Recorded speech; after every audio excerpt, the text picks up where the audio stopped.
All right. Well, hi, everybody. Welcome to today's webinar. Thank you for joining us today. I'm Mark Graban from KaiNexus, and we're joined by four KaiNexians, as you see here. We're going to let them all introduce themselves in a moment, but we are joined by Kim Giuliotti, Greg Jacobson, Maggie Millard, and Linda Vaccaro. Our format today is a panel discussion, no slides, just conversation. We have a plan. We've got some topics and questions that we're going to explore around learning from mistakes. The panel today is sort of a launch event for my new book, The Mistakes That Make Us: Cultivating a Culture of Learning and Innovation. It's available now. I want to announce our 3 book giveaway winners, as we've been doing with the webinars. Thank you to people for sharing about the webinar on LinkedIn. Our 3 winners this time are Richard Galinsky, Christine Thomas, and Liz Davis. So I will reach out to you and we'll get the signed copy of the book out to you. Just a couple other comments to tee up the conversation here today. The book is inspired in a way by a podcast I've been doing called My Favorite Mistake. Greg Jacobson here with us today was a guest in episode 31. And beyond that, in the exposure I have and the limited role I have in KaiNexus, I've observed and been directly involved in a culture of learning from mistakes, and one that emphasizes learning and improvement over shame and punishment. So ended up being a lot of great stories in the book, kind of highlighting the KaiNexus culture. So that's what we're going to be talking about today. What's being done to actively cultivate the culture, and hopefully some lessons that you can use in your workplace. So again, thank you everybody for being here today. Let's go around the horn and do some introductions, who you are, what you do at KaiNexus. Optional fun fact, if you're so inclined. Kim Giuliotti, we'll kick it off with you. Thanks so much, Mark. Happy to be here. So Kim Giuliotti, I'm Director of Product here at KaiNexus. So I work extremely closely with our other product managers, our development team, and we are the ones who put out all of the fancy new features you guys see every 6 to 8 weeks. So we spend a lot of time talking to customers, prospects, understanding the market, understanding everyone's needs and what goals they're trying to achieve. I've been in product management for well over a decade. And a fun fact, I've been watching the Women's World Cup. Hopefully a lot of you are very excited. I stayed up later than I should have last night watching the women's team play. And I'm also just a sports fan and really excited for the fall and college football to kick off. All right. Well, thank you, Kim. And we always have attendees from a lot of different countries. We'd love to hear where you're from. If you want to put that in the chat, if that lines up with a Women's World Cup team or not, let us know where you're from. So next we'll go Greg Jacobson. And here I was trying to figure out who won the game last night. U.S. drew. Okay. Wait, U.S. drew? It was a draw? Yes. Yeah. Oh, I thought you said U.S. and I was like, yes. So, well, happy to be here. I have a huge amount of experience with mistakes. And so thank you so much for inviting me to talk about all of them. I'm the CEO and co-founder. I am affectionately self-described as the great agitator of the group, and I mean that in a way of just always trying to get us to think about things and to bring in a different perspective, and really it stems from my value of trying to make everyone's potential the best that it can be. And so been working in continuous improvement probably for 18, 19, 20 years, somewhere in that realm. And as one of the 2 co-founders of KaiNexus, I've been here for quite some time. So fun fact is that I am working on a Pink Floyd solo on the guitar. And that was the first thing I thought of if you happen to be here during the sound check. We talked about Pink, but a different band. So that's me. Yeah. Another fun fact about Greg on the podcast, I asked guests to tell me your favorite mistake, and Greg had 5. that's a record for the most mistakes shared. So I'm a gunner. Thank you for that, Greg. Overachiever on the podcast. All right. So thank you, Greg. Maggie Millard, we'll have you go next, please.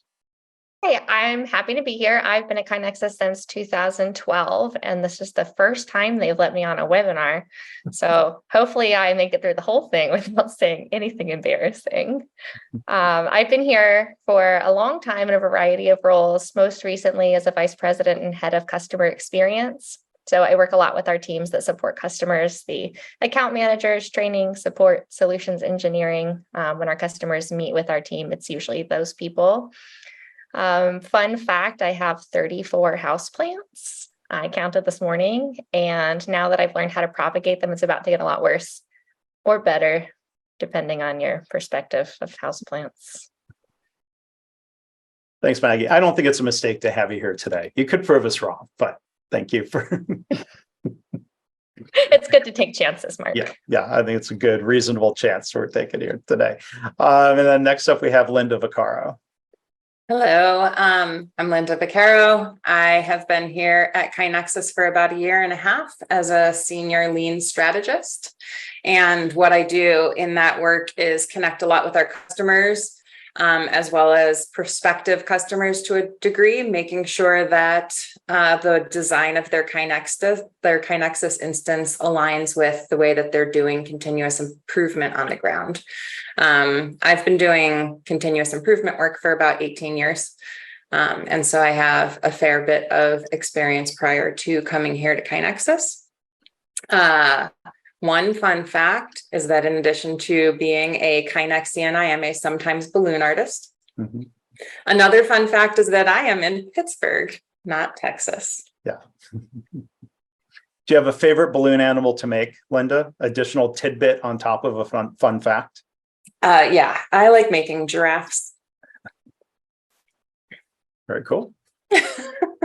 And Linda has shown off that talent at various company events. So we'll look forward to more balloon animals from Linda. And then real briefly, I'll maybe follow a similar format here. Mark Graban, Senior Advisor with KaiNexus. I've been involved with KaiNexus in different ways going back to 2011 when I got introduced to Greg and Matt.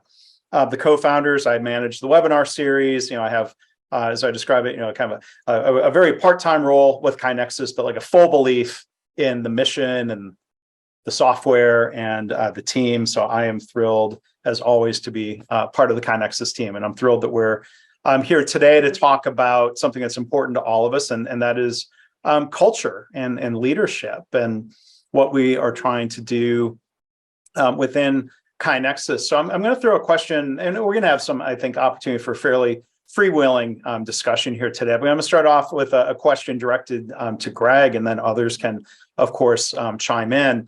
But Greg, for my book, Beyond the Podcast Interview, you shared some additional thoughts with me. And one thing really stood out, and this is in the book. You can't have a culture of continuous improvement without learning from mistakes. So I was wondering if you could sort of elaborate on that, and I don't disagree with you, but why do you believe that to be true? Well, I always love that you find things that I say where I'm like, oh, I said that? That sounds really Yeah, I have the recording. Thank you. Thank you for pointing that out. I think if you break down lean continuous improvement into kind of its most basic form, in many variations of that, you're going to find that you could look at waste as a mistake, right? You could look at a defect as a mistake. And so if you kind of recognize that, then you are really recognizing that there's simply the potential for there being a better end state. And when you do that, you can either think of, oh, well, I'm going to invent all these just brilliant ways to do things better, or you're going to do what most of us do and go look at where are all the low-hanging fruit, where are the areas of waste, where are the defects, or where simply are mistakes happening.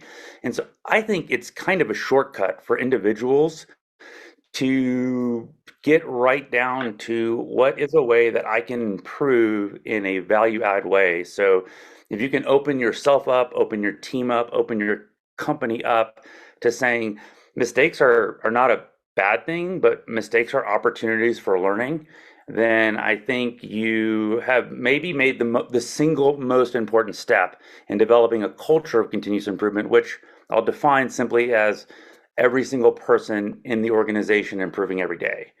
And so I think I hadn't thought about mistakes until I started listening to your podcast, and then I'm really looking forward to you've actually put out an audio version, or at least you've given me a pre-audio version. So soon there will be a formal audio version of the book. Yeah, and in reading the chapters in which you were highlighting some KaiNexus stories. So thank you for bringing it to, I think, to the CI community, that this is a really easy what's the word I'm looking for? Instead of it being, about Japanese words and tools and, and what is the word I'm looking for, Mark? Mainstream? Yeah, like a more mainstream way to talk about lean concepts. And I think that's going to be a huge, and it's happening.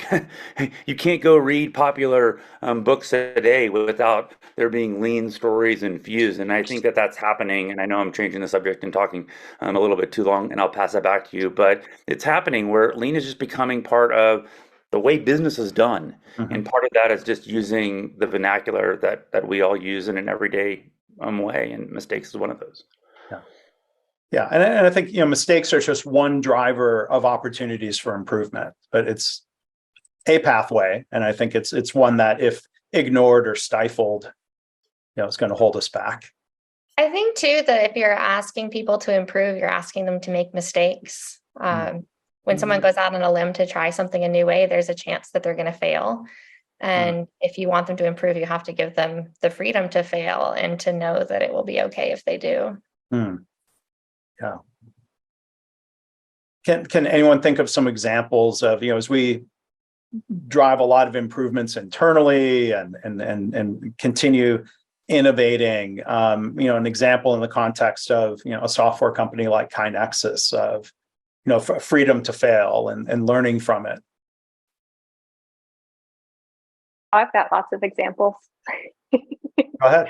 So, working specifically in product development, when we're putting out features and enhancements in the software to our customers, what we build, we're essentially building with the information that we have at the time.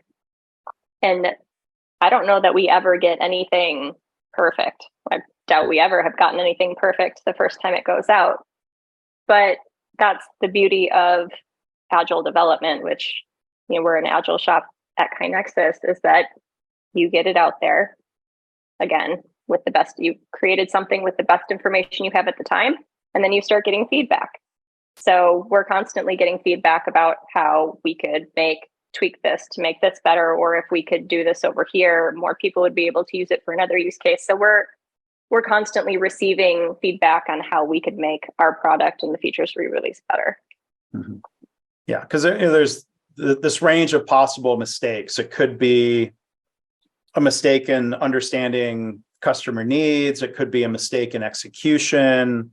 And there's opportunities. I mean, there are processes. Maybe you can touch on real quickly, kind of some of the processes for people who don't know how a software development company works or what an agile process is. I mean, there are attempts to catch those mistakes if they're made at different points along the way before it reaches the customer. Could you share a little bit about that, Kim?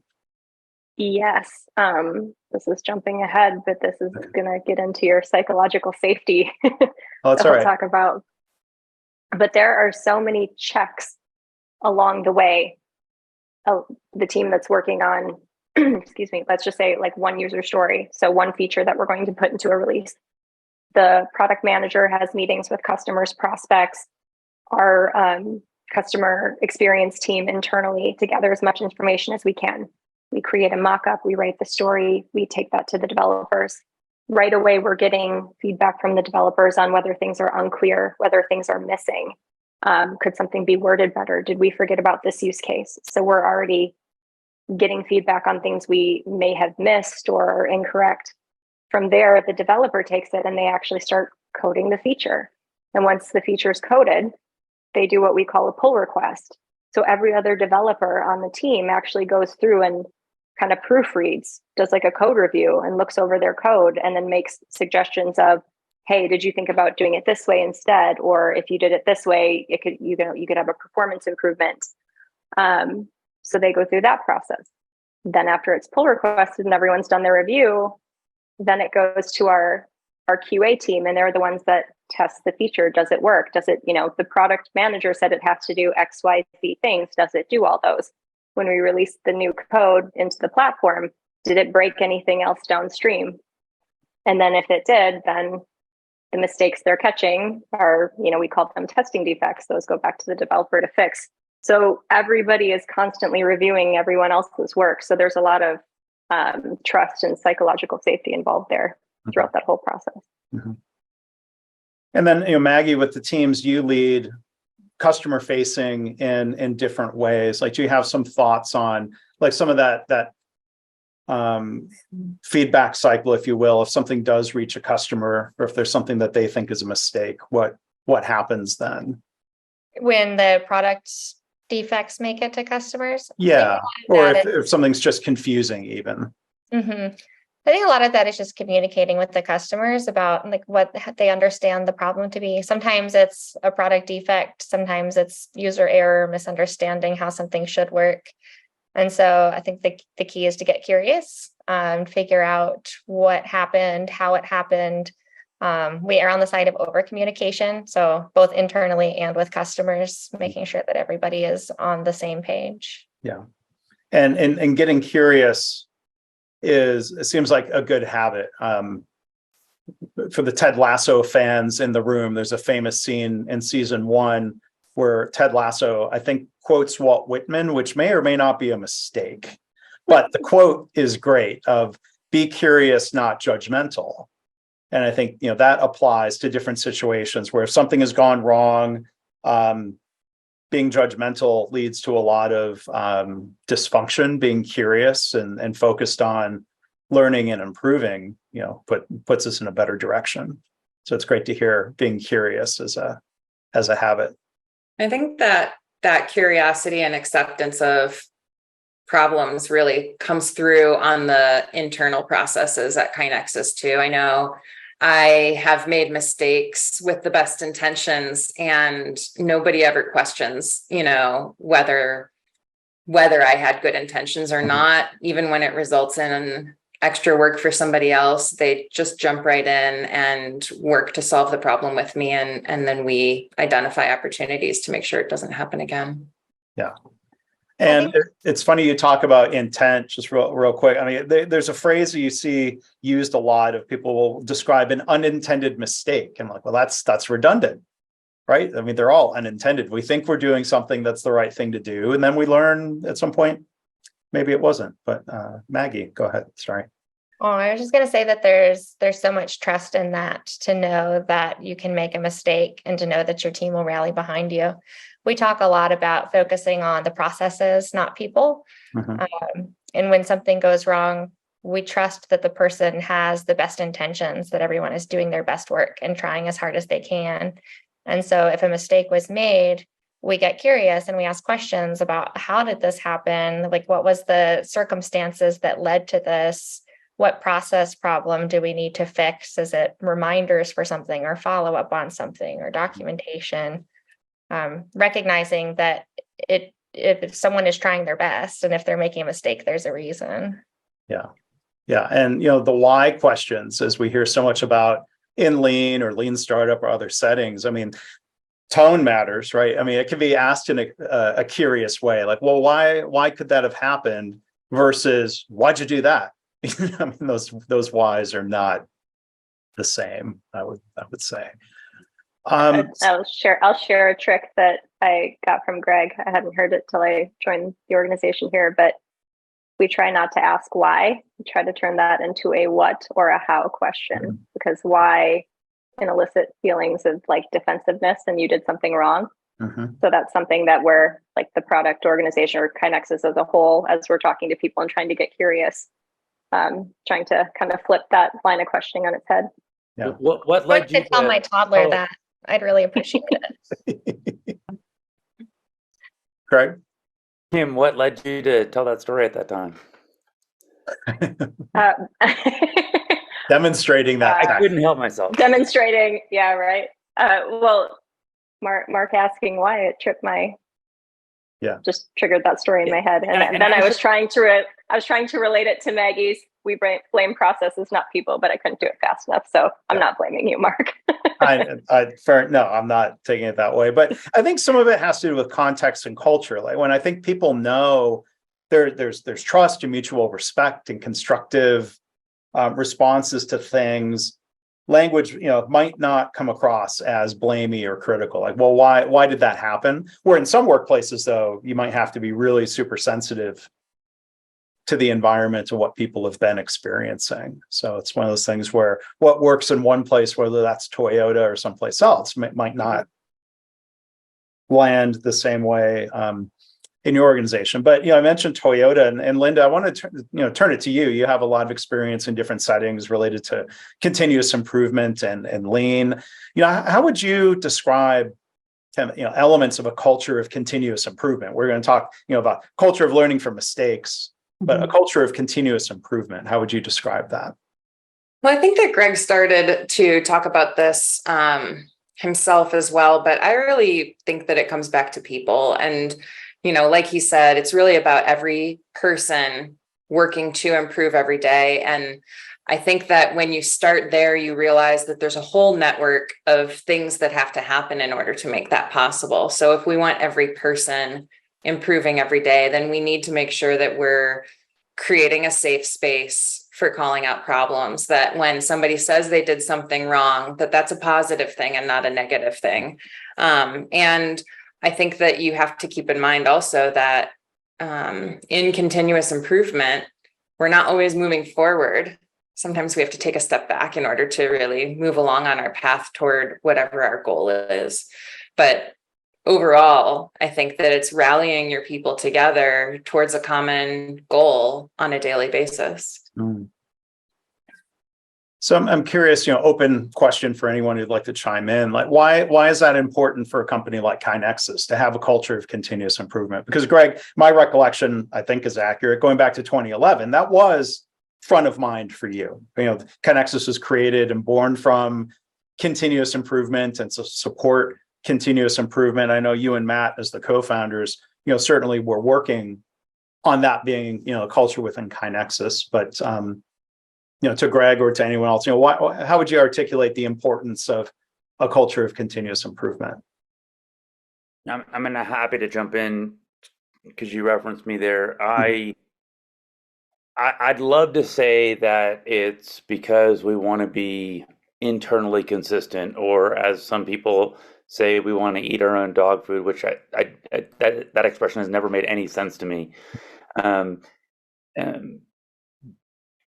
I'd also love it to say that, oh, well, this is kind of a principled, kind of almost an ethical, like there's a higher moral standing for it. But I mean, honestly, quite frankly, is that it just works, And so I think if something works, there's inherent value in that. And if you are in if you're in an environment or you're in a process that is not open to change or to getting better, I think that's a really boring, uninteresting way to live life.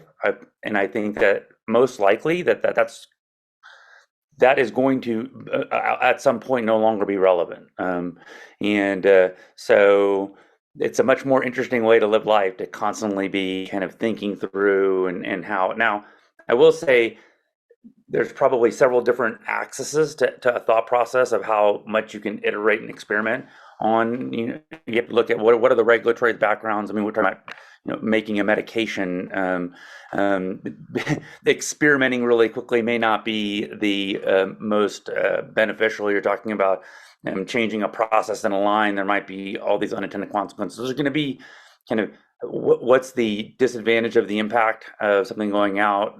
Can someone be harmed? What is the cost of changing something up? Based on how many items would be produced or something. But at the end of the day, I don't care what industry you're in, these principles should apply in their own way.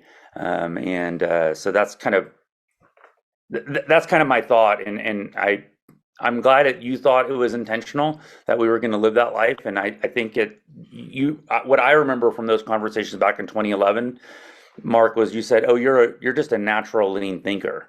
And I was like, "Oh, I didn't know that." And there are people, I don't know if it's 10% of people or 50% of people or 90% of people at your organization, but there are people that just get these concepts and going out and finding those people, even if they don't have a continuous improvement title or they don't have any certifications, but finding those people and making them influencers in your area is going to help spread continuous improvement throughout your organization, whatever you're doing. Yeah. But I think everyone has that ability, and most people have the desire. I think the problem is when organizations kind of tamp that down or stifle it, and people learn not to speak up about ideas. And that might be a great question, because I mean, if you're a leader, and I would suspect that we have a sample bias here for people that are listening into this conversation. So you probably believe already that in continuous improvement, but let's say you are talking to a leader and you don't know where they stand. And quite frankly, if you spend, 90% of your time trying to influence the behaviors of your leaders, I think you're going to have more leverage and more impact in your organization, but that's probably a topic for a different discussion. But maybe simply asking them the question is, do you think mistakes are happening in the organization? And getting the answer, because if the answer is no, that's a very different set of follow-up questions of getting curious. And if the answer is yes, well, then that's also different. And quite frankly, if I would tell a leader, if they don't think mistakes are happening, then they either aren't listening or they're not fostering a environment where people can tell you that there's mistakes happening. And I've worked in plenty of healthcare environments where it's the latter, and when mistakes happen, people just sweep those under the rug. They do all these gymnastics to make sure it's not reported or not looked at, because then there's an element of punishment that comes down versus, hey, wait, let's stop. This is an opportunity. So just some of the thoughts. I know we went in different directions. I'd love to hear what Maggie.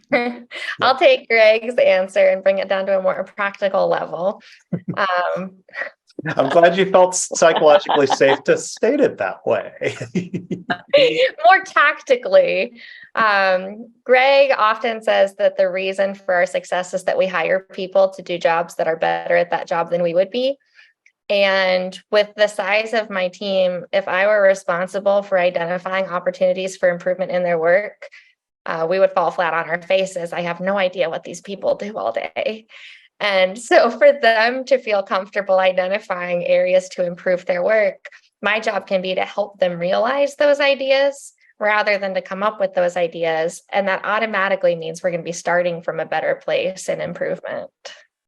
So it's like it's warm and fuzzy, it's the right thing to do, but also practically, all of our processes will improve if the employees are the ones making the ideas and implementing those improvements. Yeah. Now, one other thing, that I think is worth pointing out, as an observation is the onboarding process for new KaiNexians. And most recently, Keith, who's been hired into, an enterprise sales role. Hi, Keith, if you're watching or listening. As Keith, was describing last week when we were all together in Austin, that he was asked to point out opportunities for improvement in the onboarding process as he was going through the onboarding process, which I think is a really powerful practice. I was wondering if any of you could sort of, talk about the onboarding and some of that intent of trying to get people participating from the get-go. Sure. We manage our employee onboarding in KaiNexus in a very long, very long project. Every person who's gone through that project, we don't just ask them to help us improve it, we require them to help us improve it. It's a task that's assigned to them as part of that onboarding project, with the idea that when we started doing this project, we didn't know what we were doing. We didn't really know how to onboard employees. And with each person that's gone through, it's gotten better. And so now we get feedback about how people felt so supported, and they knew exactly where to look for things, and they got all the training they needed. They knew what was expected of them, and that did not used to be the case. And the only reason that it is now is that every person who's gone through has helped make it better for the next person. Mm-hmm. I think onboarding is such a nice example of this, because there's almost no way for us to really understand what it's like to onboard with our company, because there's just so much that we understand and anticipate that we wouldn't be able to see some of the barriers that a new employee does. And simple things like we use Gmail. If someone hasn't used Gmail before, there's a steep learning curve that we didn't know was a learning curve because we just use it. Mm. And so someone's onboarding improvement was detailing what we need to know about Gmail, linking to Google resources to be able to do them. And so now some employees will get that and they'll be like, check, I know how to use that. And others have the answers that they had no idea what to do. And from day one, they can effectively use their email. Mm-hmm. So I'm getting really excited about this because there's several links to mistakes here, right? So yes, just to re-emphasize what Maggie's point was, if you asked us about our onboarding 7 or 8 years ago, I mean, it was correct. Like, it was just not good. It was piss poor. I'll just say that. And then if you look at it today, can I say that? I hope I can say That's okay. I think mistakes are safe here. Thank you. No, it was really bad. I'll just say that. And then this is the problem: you put an ER doctor on a thing, and you're just going to go in a lot of different directions. And then you look at it today, and we're getting great feedback about it because we really have made people responsible. But when we say we need you to improve this process in some way, one way is the person's using Gmail, for instance, and they make a mistake in Gmail because they didn't know about something. If we don't have a psychologically safe environment for them to be like, hey, I don't know how to use this, or I made a mistake, or then that kind of creates that opportunity. I think also, like Keith, he identified, we could say, a mistake in how we were doing some of our LinkedIn profiles. So I'll just say that. And he made us way better in standardizing that process. So I think these are inextricably linked. You cannot have a culture that celebrates mistakes into opportunities without having a psychologically safe culture, without really, I'm going to say, making people responsible and making sure it's very clear that, you know, the Toyota saying of you're here to do your work and you're here to improve your work. And like, those are both equally important. You may not do those 50% of the time. You might do one 98% of the time, 2% of the time, but those are equally important things that you need to be touching on. Yeah. That onboarding task is really the first time we ask someone to take the leap of faith with us. It's a low risk scenario where they can point out a problem with their new company, their new coworkers, their new boss, and they can make this small test, dip a toe into the water of our CI culture. It wasn't developed that way intentionally by any means, but we don't know where people have come from or what their backgrounds are, what their prior work cultures are like. And I think there's definitely an adjustment period for people coming to work here and recognizing that not only do we want you to speak up, we expect you to speak up. And I think starting out with that in their onboarding project sets that tone. Yeah, Nancy posted a great point in the chat that I just wanted to highlight in case people aren't paying attention to the chat. But the value of having a fresh set of eyes on a process is so helpful, especially if you have people at a company who've been somewhere for a while. Everybody kind of gets tunnel vision, right? Like, this is the way we've done it. They don't think to necessarily question everything in which they could, whereas a fresh set of eyes, they might be questioning everything and trying to reevaluate everything. So just thank you, Nancy, for putting that point in the chat. Yeah, I wanted to give a shout out to Keith. I think as an example of, one of these kind of early observations and improvement opportunities where he and I had met on something related to LinkedIn. And part of the post-webinar workflow, and I'll invite everyone, please fill out the survey that you're prompted to fill out as you leave the webinar at the end, or I think it's sent to you in the follow-up email. Let us know your feedback about the webinars. And one of the questions we ask in that survey every time is, would you like to be contacted by KaiNexus about our software? We're not going to, reach out and bother people who are just enjoying the webinars. But if someone says, yeah, contact me, we have a process for following up. And that process has been very manual of me looking at a report, sending an email to Jeff Roussel, our Chief Revenue Officer. And so for one, Keith had the improvement, for his role of like, well, let's start sending those now to Keith. I'm like, I'll try to remember. I'll try to make sure I don't forget. I'll try to make sure it's the standardized work. But then he had a better idea. He said, well, maybe we could automate that.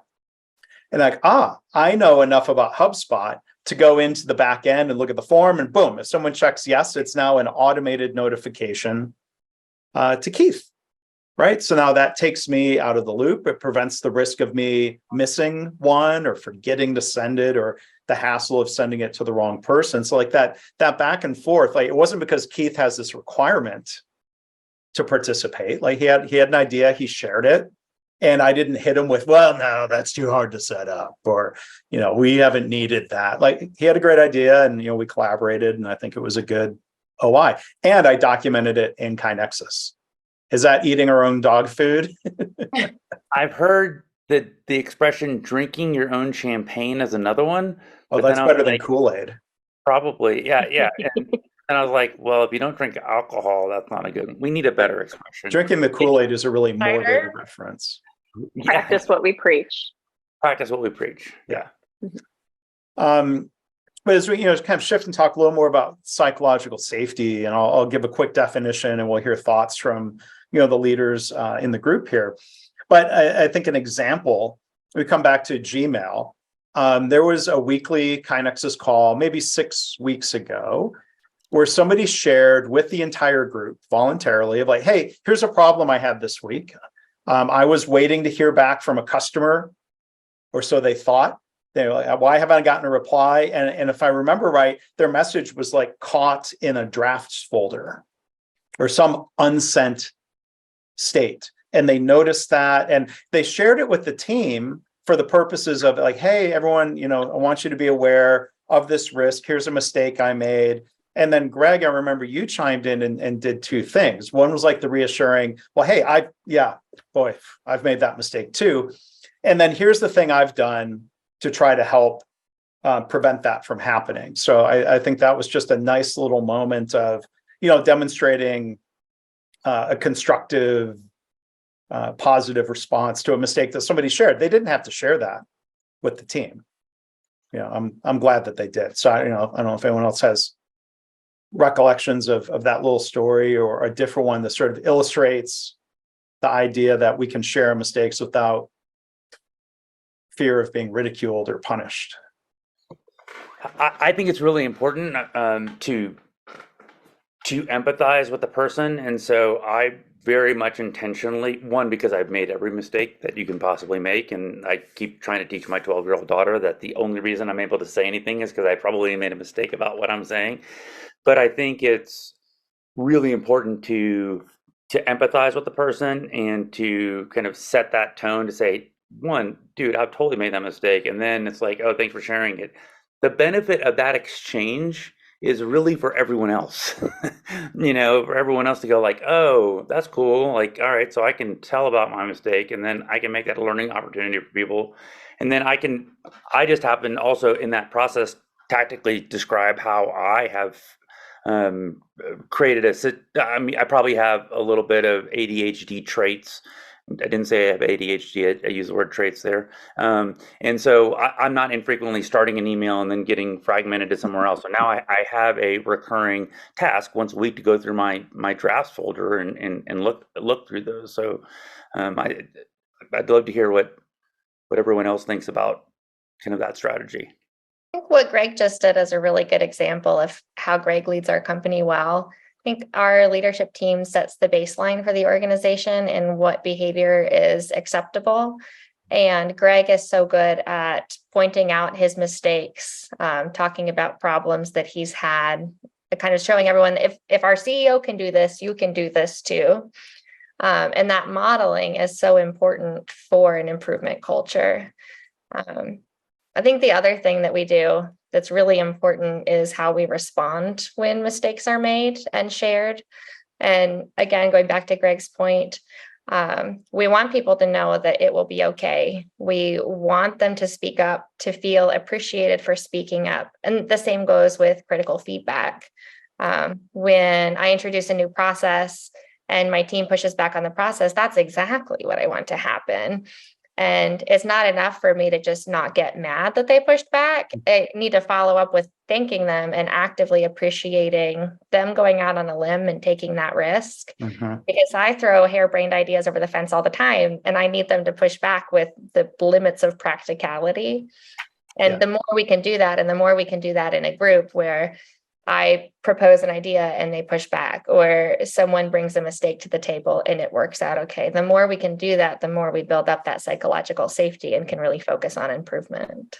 Yeah. So let me just share real quickly, at least a definition of psychological safety, and then one other thought to build upon what Maggie just shared. So, psychological safety can be defined as a social condition, or like a workplace where people feel safe to use their voice and to speak up, to do things like point out problems, admit mistakes, say, I don't know, share ideas for improvement without fear of punishment. And Matt, actually 2 points building on the great things you shared there, Maggie. Like, one is not just not punishing, but more actively thanking and rewarding and encouraging is really powerful. But then, you answered a question that Kim asked in the chat. If it's recognized that psychological safety doesn't exist, are there tips to how to start build the team together to build that? And you touched on the 2 key points. I'll credit Tim Clark in his book, The 4 Stages of Psychological Safety. Leaders modeling, these behaviors that you want to see, and then rewarding others who follow their lead when they dip their toe in the water. I don't know, Linda or Kim, anything else that you would want to add about, psychological safety and things that leaders can do to encourage it, or times when you felt like you were being encouraged? I would say, being another leader at KaiNexus, it made it a lot easier after I saw Greg and Jeff and Matt and like the other leaders modeling that behavior. It wasn't just one leader. We kind of had a critical mass, and then it catches on and everybody learns that that's okay. And it's not just one person from the top down, it's everybody from the top down displaying that behavior. I think having leaders model is one thing, but also coming in as a new employee, seeing that the rest of the company follows suit and trusts that role modeling that the leaders have done is also really motivating. So those internal champions, I guess, or leaders who are not officially part of the leadership team. Mm-hmm. Well, everyone comes to us with different levels of psychological safety, and I would like to explain to them this is a very psychologically safe workspace, but I hear that doesn't work.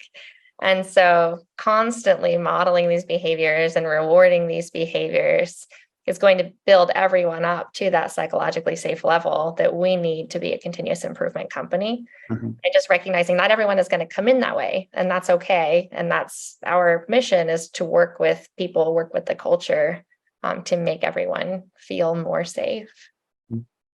We just had an example of this. We had our kind of in-person all hands meeting a week ago, 2 weeks ago. We were all down in Austin, and there was a big group of cross-functional people that came together, and we were tasked with trying to figure out, how can we improve our new customer onboarding?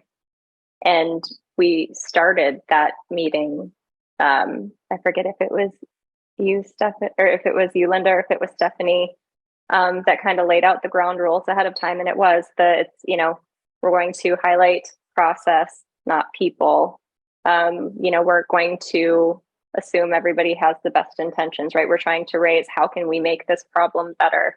And so we had at the very beginning of that exercise, 5 or 10 minute kind of laying the ground rules to make sure, this is going to be we want this to be a psychologically safe place. Please raise those issues.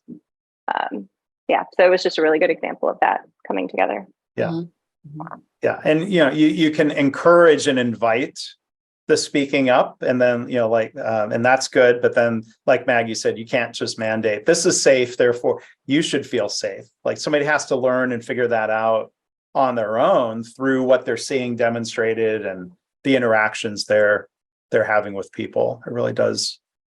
We have to pull them into our psychologically safe culture. We can't push them into it. Right. I wish we could. It'd be faster. Right. We can get certified as a safe. This room is a safe space. I'm like, it doesn't work that way either. I'll just hang up some signs. That'll work, right? Remember, you're safe here. No. So there's so much amazing stuff going on in the chat. I just want to go back to a couple. So Jeffrey said that he brings his CFO, and I wanted to touch on that because there's so many elements of that are amazing. Because I can imagine you're doing a Gemba walk. I have no idea if the CFO he's bringing in understands the value of continuous improvement, doesn't understand the value of continuous improvement. But let's say if they do, that's great. If they don't, this could be a great way to introduce them to the types of things that can occur with continuous improvement. Let's say they do understand the value. It is showing a huge message to wherever they're doing the Gemba walk. The CFO is spending his or her time to do that activity.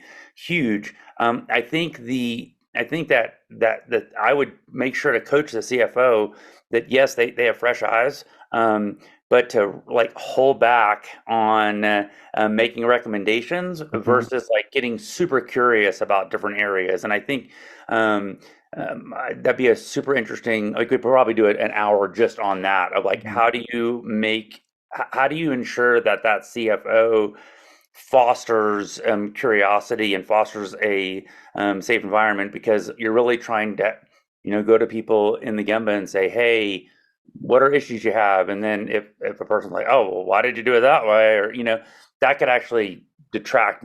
Mark, you're going to say something. Well, it's some of it's tone, and some of it is positional power. So what might be legitimate curiosity can come across as threatening because I've seen a senior executive go to Gemba, hear people very proudly explain what they did to improve the process. And that executive asked in a pretty flat tone, well, why didn't you do such and such? And I think it was from creativity, but the way that landed was like a criticism of you should have done such and such. And I think sometimes leaders run the risk of forgetting. They're like, well, I'm just a person. And they are. But once you get hierarchy and positional power, that can be inadvertently threatening. So I just want to call that out. I think that's just awesome what Jeffrey's doing, and that's just super cool.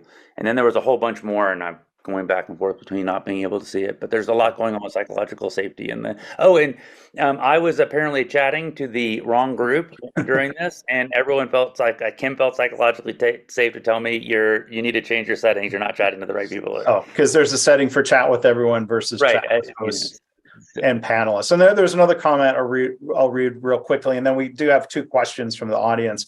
Heather said, our responses may vary based on the emotional state of the person sharing a mistake. If they feel terrible, they might just need empathy at the moment. It might not be the time to dig in the problem solving. And I'll tell you, that's something I've learned along the way of needing at times to take that pause, as Heather is describing here, at times saying, I'm really sorry that happened. And maybe even just leave it at that, and the thing I've seen and talked to people about with mistakes is that people generally feel bad that they quote unquote made a mistake, even if it was something very systemic in nature. And sometimes you need to give someone a little space to kind of get through that, to where now the problem solving part of our brain can be re-engaged. Make not months of space, but it might be an hour or a day, depending on the situation and the person.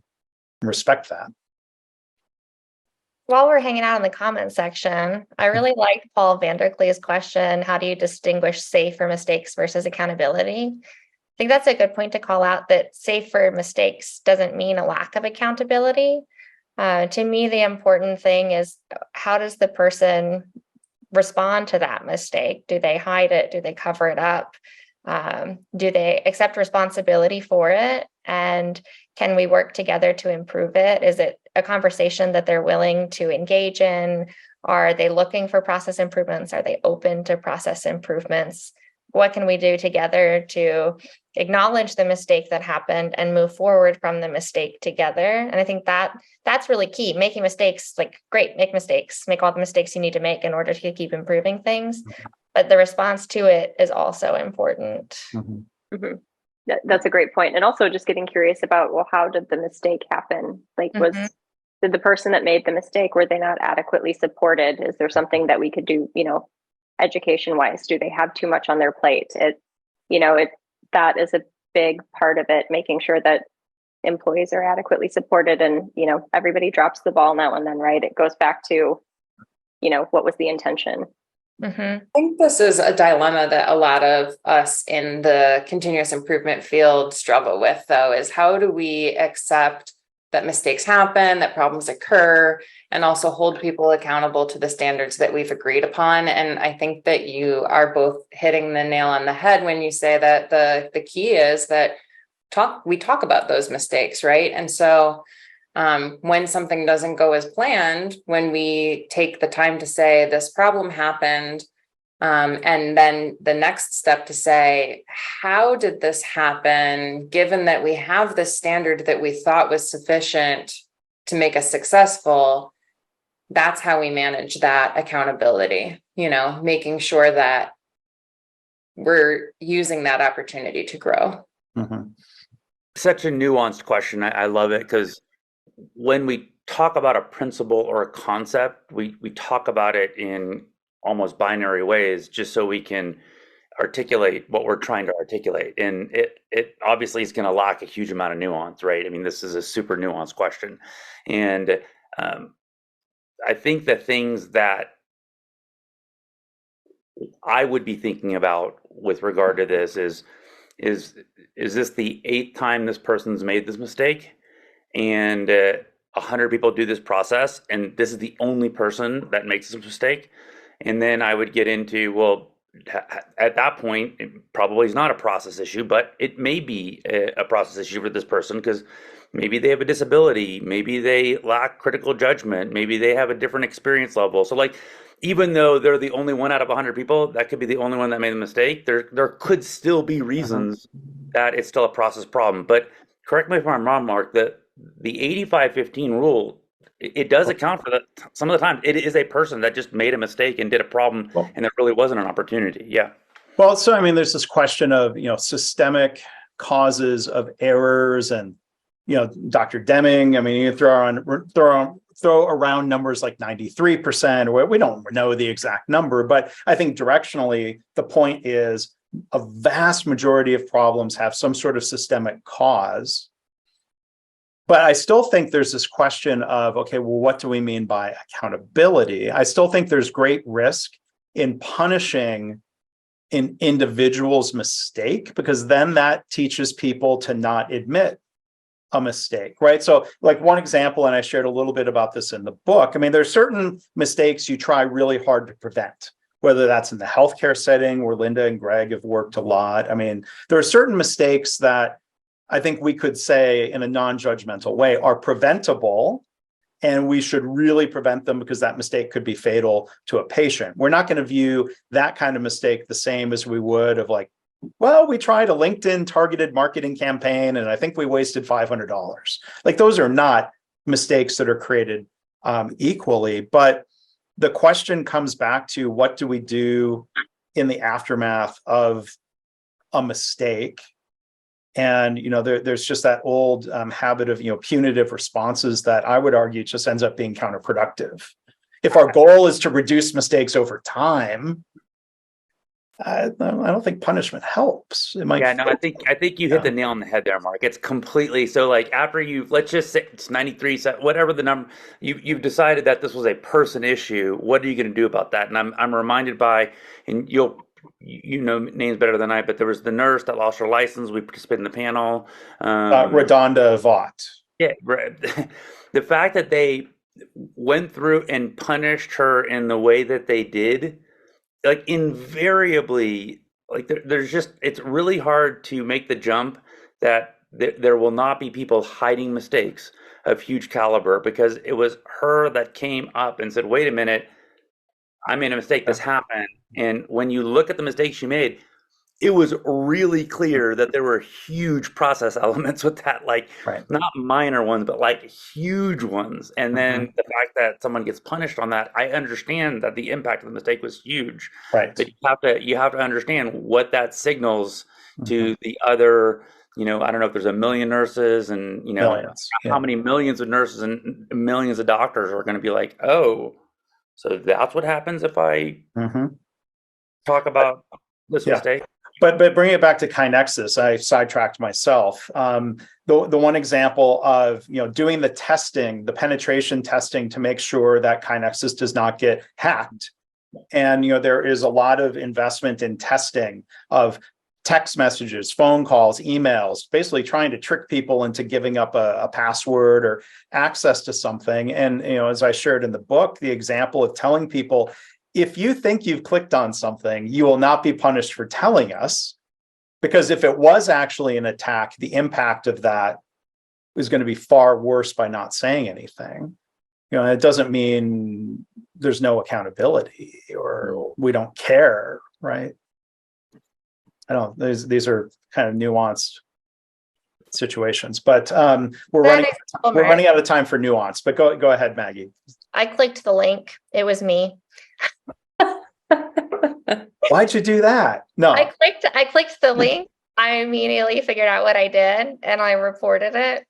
And this is like a recurring example we talk about all the time. And I like to think that people knowing that I'm the one that clicked the link and then that I reported the link, and this is a thing that we all talk about, hopefully contributes to the psychological safety of the next person who gets tricked by emails from their COO linking to Google documents. It wasn't Greg asking you for Apple gift cards. That one's too obvious. I never trust emails from Matt Palulis anymore. I never open his emails. The text message that's signed, "Sincerely, Gregory H. Jacobson." That's not a tip-off. All right. Well, shoot, we are almost out of time. There's a question from Emily.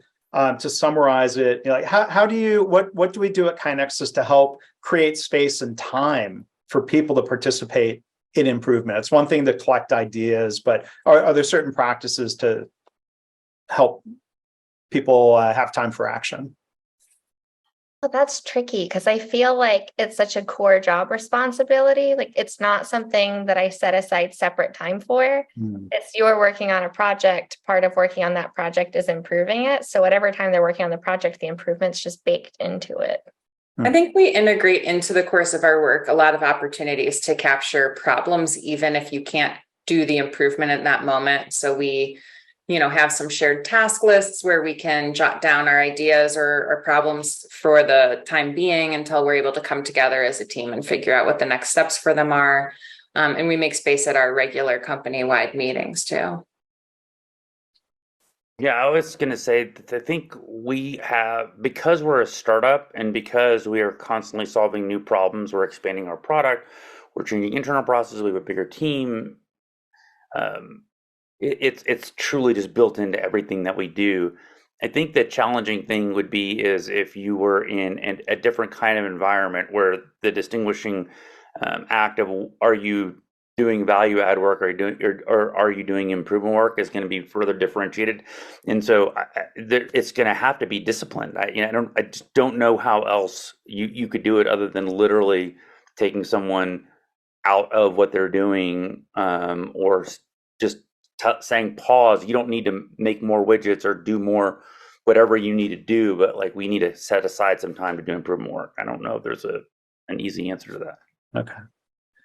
And there were a couple other, there was one other question. There was another question from Al in the chat. We're out of time here, but we can commit to following up with some responses to those questions in one format or another. So, boy, an hour went quickly. I want to thank everyone for attending and for your questions and comments. Want to thank again Kim Gigliotti, Greg Jacobson, Maggie Millard, Linda Vaccaro for being here today. With a thumbs up or thumbs down, like it wasn't a mistake to let Maggie on here. I would say thumbs up. No, thumbs down. Yeah. Okay. Not a mistake. We're happy Maggie's here. I don't know what that means. But, thank you all for sharing your thoughts and being part of the conversation here today. Really appreciate it. Thanks for having us, Mark. Yeah, thanks to you. We'll Thanks, see everyone. everyone next time. Next time. It's a comment here. Before we end, from Michael. This was great. Make no mistake about it. LOL. He typed, and we are literally laughing out loud. So thank you for that, Michael. Thanks again, everyone.